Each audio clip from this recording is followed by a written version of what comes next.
वाक्य। रचना की दृष्टि से वाक्य। रचना की दृष्टि से वाक्य के तीन भेद हैं। एक साधारण या सरल वाक्य, दो मिश्र वाक्य, तीन संयुक्त वाक्य।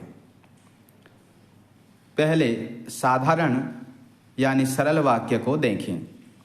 साधारण या सरल वाक्य में केवल एक ही उद्देश्य और एक ही विधेय होता है, जैसे मोहन पाठ पढ़ता है।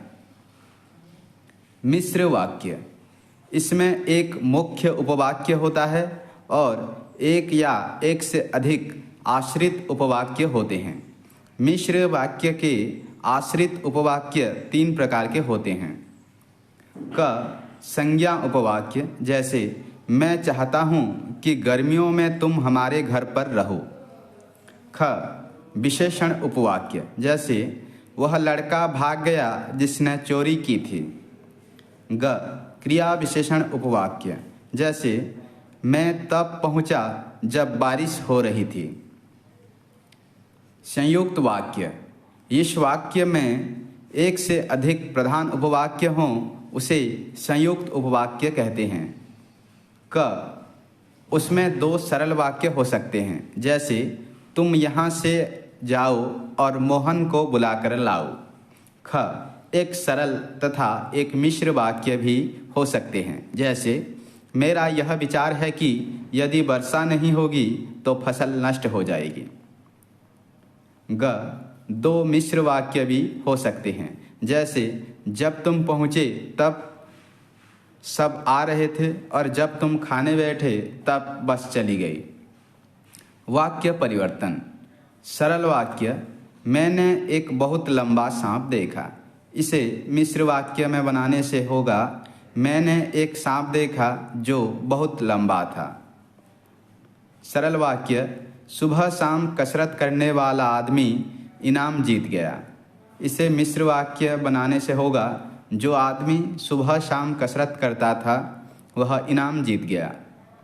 सरल वाक्य, शिशु दूध पीकर सो गया। संयुक्त वाक्य, शिशु ने दूध पिया और सो गया। सरल वाक्य, कड़ी मेहनत करने पर भी किसान गरीब रहता है। इसे संयुक्त वाक्य बनाने से होगा, किसान कड़ी मेहनत करता है फिर भी वह गरीब रहता है। सरल वाक्य, मैं शरीर पर नित्य तेल मलकर नहाता हूँ। संयुक्त वाक्य, मैं शरीर पर नित्य तेल मलता हूँ और नहाता हूँ।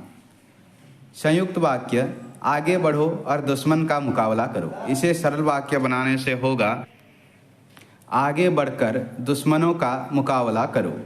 मिश्र वाक्य है, जो छात्र कठिन परिश्रम करते हैं वे सफल होते हैं। इसे सरल वाक्य बनाने से होगा, कठिन परिश्रम करने वाले छात्र सफल होते हैं। मिश्र वाक्य, उसने कहा कि मैं निर्दोष हूँ।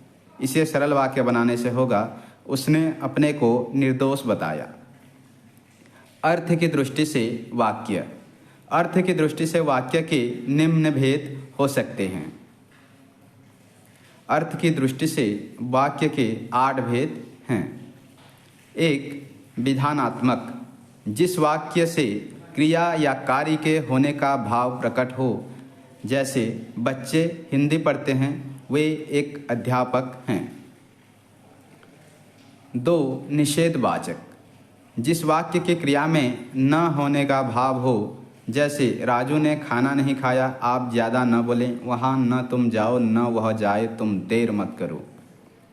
3 आज्ञावाचक, जिस वाक्य से आज्ञा, आदेश, अनुरोध, परामर्श या उपदेश आदि का बोध होता है, जैसे तुम अपना काम करो, सुबह जल्दी उठा करो, यह गरीबों की मदद करें।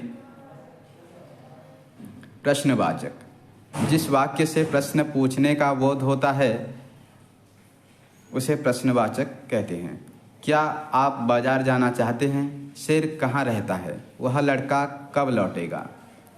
इच्छावाचक, जिस वाक्य से इच्छा, कामना, सुझाव, आशीष आदि का बोध हो, जैसे भगवान तुम्हारा मंगल करे, तुम्हारी उन्नति हो।